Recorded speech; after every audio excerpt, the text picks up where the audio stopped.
the administration's decision to appoint a special counsel to look into the torture allegations was, in his words, a terrible decision. He said, and these were his words, "It offended the hell out of me." I know you were against torture and tried to do something about that, but do you agree with the Vice President, the former Vice President, that somebody should not have been appointed to look into this?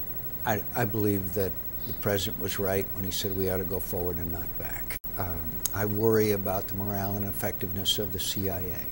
I worry about this thing getting out of control and us harming our ability to carry on the struggle that we're in with radical Islamic extremism. So, look, I was radically opposed to it. I think it harmed us. I think torturing harmed us. I had a number of anecdotes that could substantiate that, and I think it harmed our image in the world.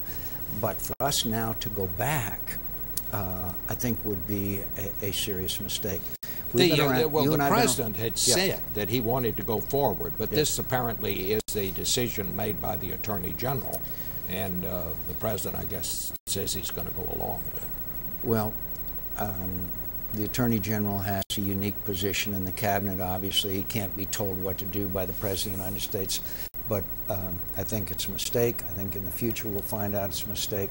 And at the same time, we can assure the American people that it will never happen again, and people in the world that has harmed our image so badly. Do you agree with the Vice President when he says this has kept the country safe all this time since this attack, and it is because these interrogations worked and we found out information that helped us keep the country safe? I think the interrogations were in violation of the Geneva Conventions and the Convention Against Torture that we ratified under President Reagan. I think that these interrogations, once publicized, helped al-Qaeda recruit. I got that from an al-Qaeda operative in a prison camp in Iraq who told me that.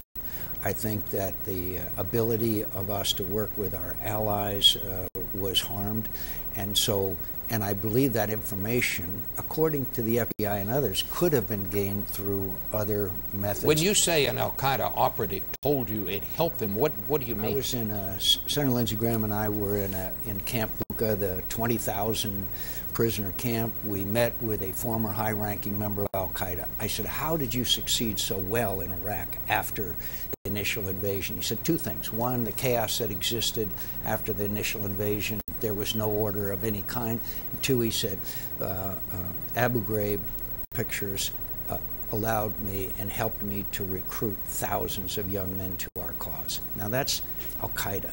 And the second thing about it is, if you inflict enough pain on anyone, they'll tell you anything to make the pain stop. So you not only get perhaps right information, but you also get a lot of wrong information. But the damage that it did to America's image in the world is something we're still on the way to repairing. This is an ideological struggle as well as a physical one. So, well, Senator McCain, thank you so much for coming by to share those stories about Senator Kennedy and also about comments on the news today.